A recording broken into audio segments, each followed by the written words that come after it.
This is a spear gun. If you've been watching my videos, you've seen a lot of spear fishing over the years, but I've never actually went into detail and shown you guys what a spear gun is for those of you who have not seen one up close and personal.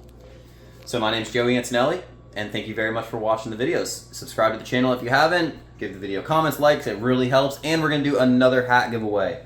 These are my hats, I make them. I make them with my little hat press and my vinyl cutter and all sorts of different designs, and they're shipped directly to your house, custom per order, so thank you very much for that. Now, if you want a chance to win a free hat, all you have to do is comment on this video. I did one a couple videos ago, and it seemed to be pretty popular, so we're gonna do it again. Leave a comment, that automatically enters you, and then when I'm about to post my next video, I will use a random comment selector thing. There's websites for that.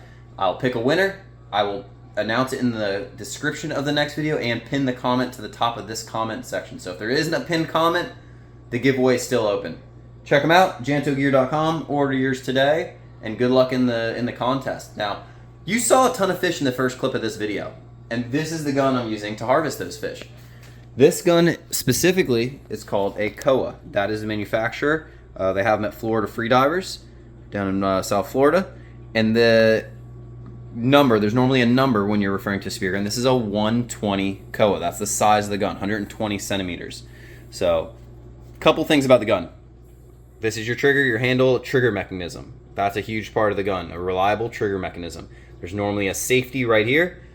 I remove the safety because the only safe gun, in my opinion, is when these giant rubber bands are slack.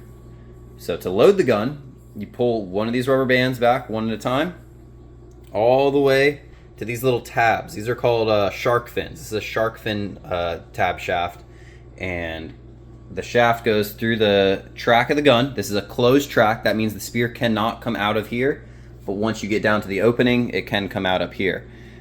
Gives you a more accurate shot. Now, I use this gun for almost everything. I love it because it's pretty much an extension of my arm.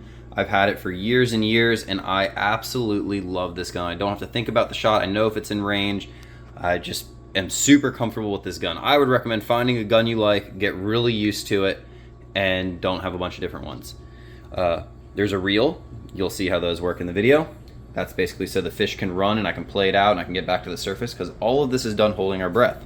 Now, once you pull the trigger, these bands, which are very strong and hard to pull back, launch the spear forward. When the spear goes forward, this flopper is laid up against the gun like that. There's a sharp tip on the end of here, which is covered up with a piece of rubber right now. Goes through the fish, falls down, flopper is engaged, and now that spear is not coming out of the fish, and you're able to harvest your fish. So I haven't really shown that in a video before. That's what it is. I shoot 400-pound mono. Sometimes I shoot cable, but I never go lighter than 400-pound mono. I drill a hole through the back of my guns and put a big piece of mono there so I can clip a belt reel on. You'll also see that in this video. Oh no, that's a different video. But that's just so I can clip a reel on or a float or something if I need more than just the reel or want to do something different. But that's it. That's my Koa 120 Euro. Let's get into some spearfishing action now. Now that you've seen the spear gun, here is the same spear gun underwater, and I'm going to show it to you in action.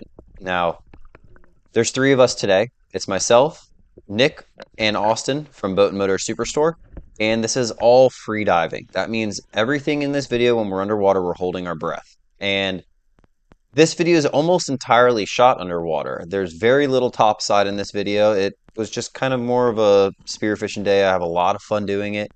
And you can see here, I'm just drifting down nice and slow, working my way to the chum like I do oh so often. Those fish are red snappers, and they got spooked. They swam away, but I know if I just sit there and remain calm, they'll probably come back.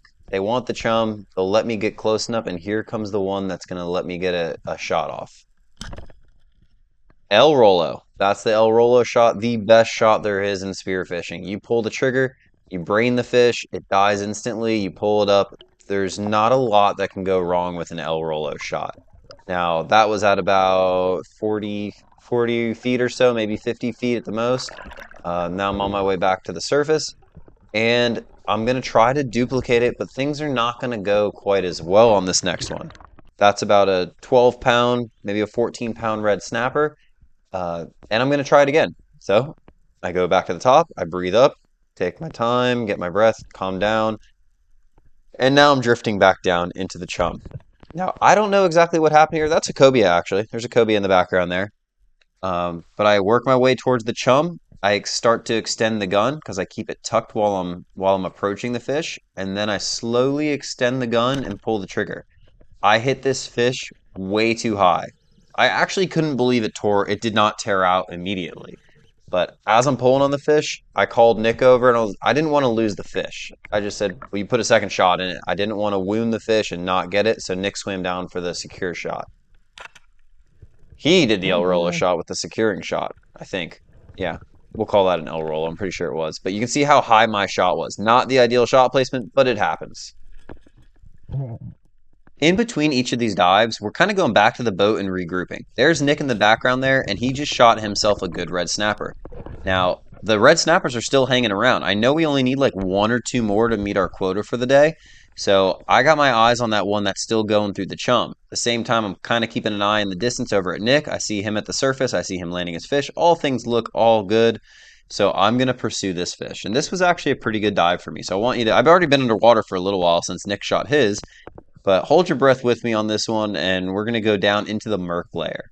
It's nice and clear, pretty blue up top, but then you hit this thermocline, this green, cold, snotty water. It's not pleasant to dive in.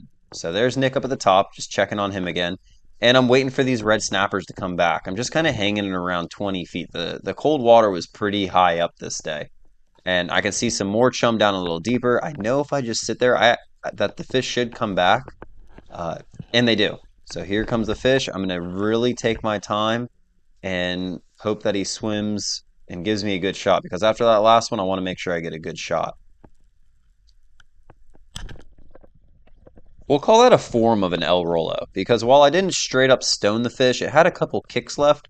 But after it did like 3 little El Rolos or 4 El Rolos, it froze. No more kicking. And that's the ideal situation. After this, we're going to switch spots, though, because Nick wanted to go look for something different. And it was pretty good timing, too, because as you shoot more and more fish, especially that one that fought really hard, Nick's last fish fought, my fish before this fought, it gathers the attention of sharks. That's a pesky sandbar shark.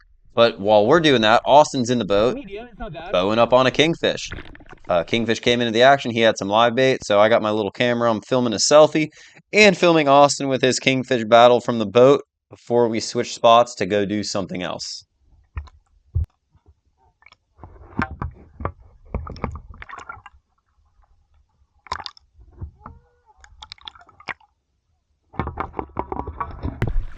Am I clear to throw this in?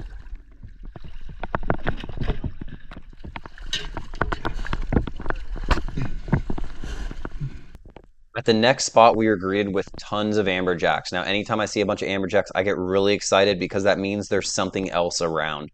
There's almost always other life, and before we shoot the amberjacks, we got to see what else we can find, and Nick found it.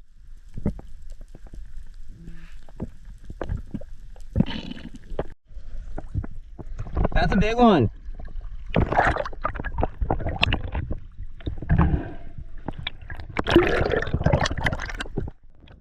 This fish took a ton of line. I skipped all that boring stuff for you because there was nothing really happening except us trying to gain the line back. And when you're doing that, it's really important to have good line management. There's another sandbar coming up, just checking us out.